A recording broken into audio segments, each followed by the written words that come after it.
ఇవేం చేస్తున్నారు? ఒక రోజుకు ఎంత లక్షలు రాసామో చూద్దాం. నాకెందుకు అని మీరు నోట్స్లో అన్నీ రాసుకుంటూ ఉన్నారు. అందుకే మన సరుకు అప్పుడు కంప్యూటర్ ఉంది కదా, అది పెట్టాలి. అది ఏం చేస్తుంది? లేదు. మన షాపులో మీరు, ఈ తమ్ముడు, ఇంకొక స్టాఫ్ అందరూ వర్క్ చేస్తున్నారు కదా. అలా మీరు ఒక్కొక్కరిగా కస్టమర్ని అటెండ్ చేస్తున్నప్పుడు మీ పర్సనల్ మొబైల్తో బిల్లు వేయచ్చు. ఇప్పుడు అందరూ వెళ్తున్నారుగా, మీరు ఓనర్ అయినా బయట ఉన్నా సరే, ఎక్కడున్నా సరే మీ మొబైల్ నుంచే మీ షాపులో ఇప్పటి వరకు జరిగిన బిల్లు వివరాలను మీరు చాలా సులభంగా చూసుకోవచ్చు.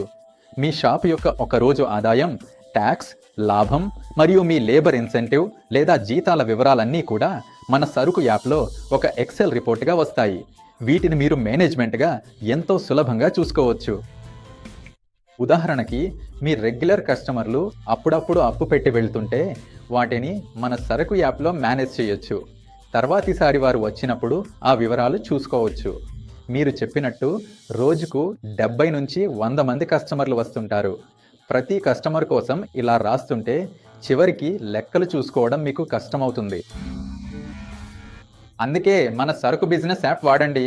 మీరు కస్టమర్కి రిసిప్ట్ ఇస్తే ఏ కస్టమర్ను ఎవరు చూసుకున్నారో ఆ వివరాలు ఉంటాయి. లెక్కలు చూసేటప్పుడు ఏ అసిస్టెంట్ ఏ కస్టమర్ను చూసుకున్నారో ఆ వివరాలు దొరుకుతాయి.